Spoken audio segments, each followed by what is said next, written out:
गोसोआव जोबोरैनो गोजोननाय मोनदों। आं जेसेबांनाखि आसा खालामदोंमोन आरो मोनबा हायोबा आङो एसे थांबावनो हायोबा मोजांसिन मोनबावगौमोन आरो। अब्लाबो दा जेसेबां गाव नाजादों बे नाजानायनि फिथाइखौ मोनबाय आरो आं जोबोरैनो गोजोननाय मोनदों आरो।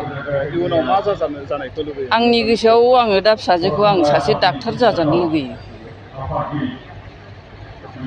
सासे गारजेन हिसाबै बा बिमा हिसाबै गाव गावनि गथ' गथायखौ माबायदि जोथोन लानांगौ होननानै फोरमायनो सानो? आङो बेखौ बिराद मोजां सोंथि मोनदों।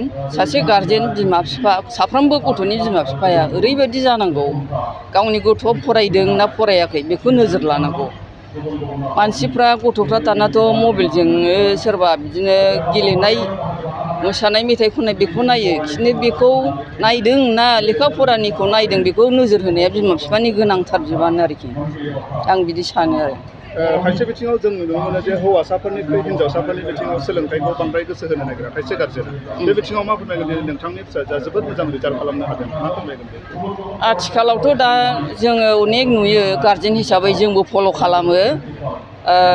हौवासाफ्रा एसे गाहायाव थायो आरो ओमफ्राय बेफोरबायदि गाहायाव थानाया फ्राय जोंनि बर'फोरा आं बर'नि बेलायाव बुंसै मबाइलखौ माने मोजां खामानियाव बाहायनो रोङा आरोखि। मबाइल लानानैनो बाहेरायाव थानायानो बे हौवासा गथ'फ्रा एसे डाउन जानाया बेनो आरो।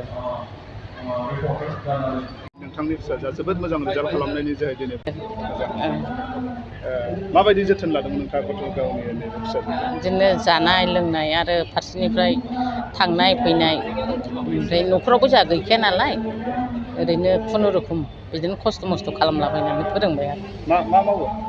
है मावो बै माबायाव बे NTPC मावो माबा मेन्टेनेन्स हाउसपिं जोंना हौवाया। ओमफ्राय जौआ बिराद लोङोना ओंखायनो बिराद खस्थ' खालामनांगौ जायो आं माने फिसाफोरनि थाखाय आरोखि। ओमफ्राय फिसा हौवा गैया नालाय फिसा हिन्जाव गोजा सानै, सासेया MA फरायबाय नैबे दा मेट्रिक पास जाबाय। मिजिंथिनाय बायदि रिजाल्ट मोननो हादों ना हायाखै? हादों औ मोजां मोनदों आंनि फिसाफोरखौ बिदि गोजोननाय दं आंहाबो माने बेबायदि फरायनो हादों बेबायदि गोजोननाय होनो हादों बिमा बिफानि सायाव गामिनि सायाव साननानै बिराद गोजोननाय दं आरो। गुबुन गुबुन गारजेनफोरखौ मा बुंनो सानगोन सासे बिमा हिसाबै गाव गावनि गथ'खौ जोथोन लानायाव?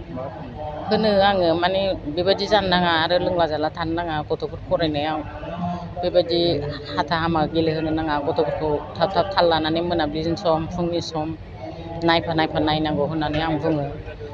माने बे गामिनि मानसिफोरखौबो आरो जोङो दा जों जेरै खालामदों बेबायदि खालाम। जों गैया हिसाबै जोङो टिउसन होनानै फोरोंनो हायाखै।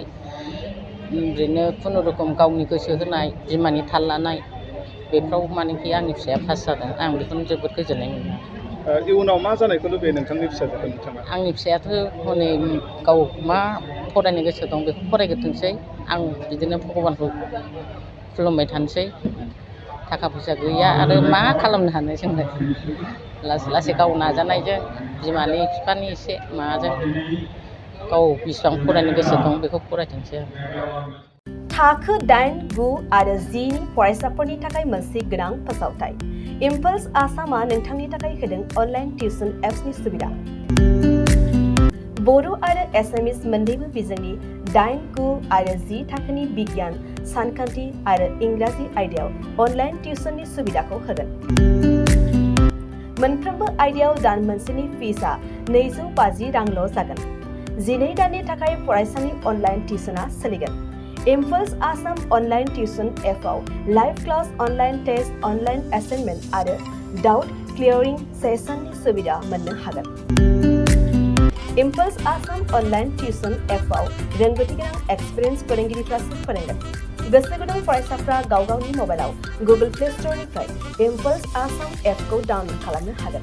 लोगोसेयैनो 8099334099 जानबुं अनजिमायाव थोंजोङै जगाजग खालामनो हागोन।